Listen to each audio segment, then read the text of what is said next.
24x7 news Bangla আপনারা দেখছেন 12ই মে। এই মুহূর্তে আমি রয়েছে কলকাতা প্রেস ক্লাব, যেখানে মাতৃ দিবস পালনে অনুষ্ঠিত হলো অলোক ফাউন্ডেশনের পক্ষ থেকে মাতৃরূপণ। 4 জন অন্যরকম মায়ের গল্প নিয়ে আজকের এই অনুষ্ঠান। আসুন দেখে নিই তারই কিছু মুহূর্ত। Sunday of every year of May মাস এটাকে কেন মাদার্স ডে বলে পালন করা হয় তার পিছনে একটা গল্প আছে। কেউ বলবেন এই পিছনের গল্পটা? বলবেন কেউ? একজন ভার্জিনিয়ান মহিলা, তার নাম ছিল আনা। উনি ওনার মাকে খুব ভালোবাসতেন। ইন্টারনাল ফাইট, যেটা গৃহযুদ্ধ, তাতে ওনার মা নিহত হন।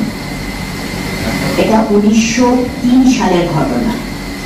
ঠিক তার 1 বছরের মাথায় 1904 সালে ওনার মার যে প্রথম মৃত্যুবার্ষিকী, তাতে ওনার মনে হয় যে আজ সারাদিন আমি এমন কিছু করবো যাতে সারাদিন আমি আমার মাকে স্মরণ করি।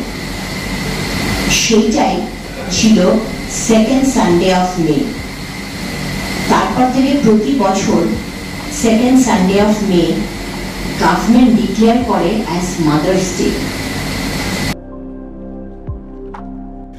অলোক ফাউন্ডেশন বহু সময় ধরেই প্রতিবন্ধী ব্যক্তিত্বদের সাথে অটিজম, অ্যাসিড আক্রান্ত ব্যক্তিত্ব বা সমাজে পিছিয়ে পড়া শ্রেণীর মহিলাদের স্বনির্ভর করতে তাদের পাশে থেকে কাজ করে চলেছে। এই সংস্থার কর্ণধার আইনজীবী দেবশ্রেণী ঘোষের তত্ত্বাবধানে পথ চলা এই অলোক ফাউন্ডেশনের পক্ষ থেকে কলকাতা প্রেস ক্লাবে মাদার্স ডে সেলিব্রেশনে অনুষ্ঠিত হলো এক আলোচনা সভা, যেখানে 4 জন মা তাদের নিজেদের জীবনের বিভিন্ন অভিজ্ঞতার কথা বলতে জানালেন। তাদের মধ্যে কারো সন্তান রূপান্তরকামী, আবার কারোর সন্তান জন্ম নিয়েছিলেন শারীরিক প্রতিবন্ধকতার সাথে, আবার কেউ ডোমেস্টিক ভায়োলেন্সের শিকার হয়েও নিজের 2 সন্তানকে পালন করছেন।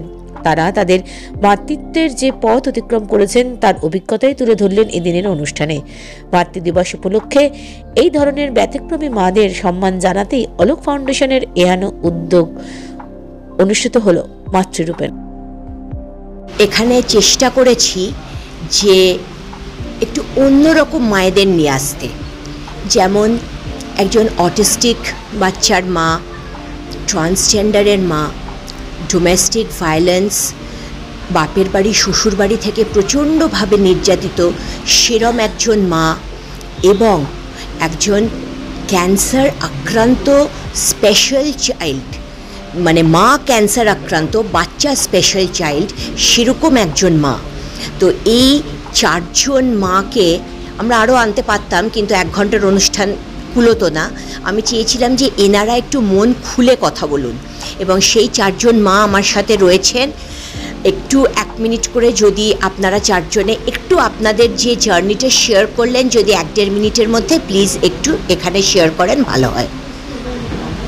নমস্কার, আমি রাজশ্রী রায়। আমি আমার ছেলের কথা বলতে এসেছি, আমার কথাও বলতে এসেছি।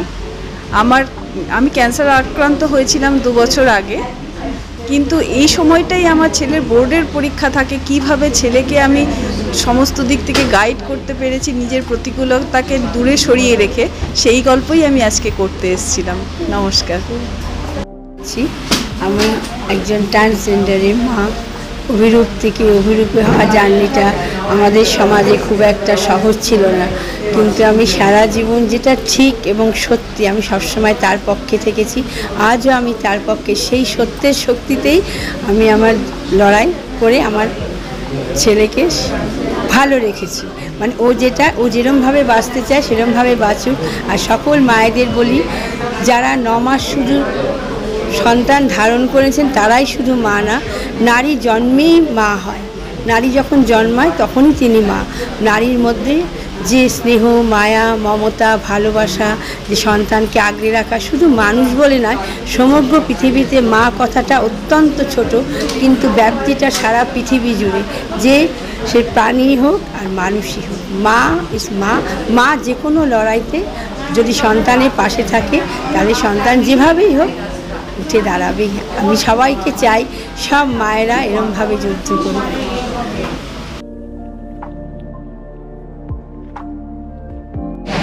24x7 নিউজ বেঙ্গলের সঙ্গে থাকুন, সাথে থাকুন, দেখতে থাকুন সব খবরের জন্য চোখ রাখুন আমাদের চ্যানেলে।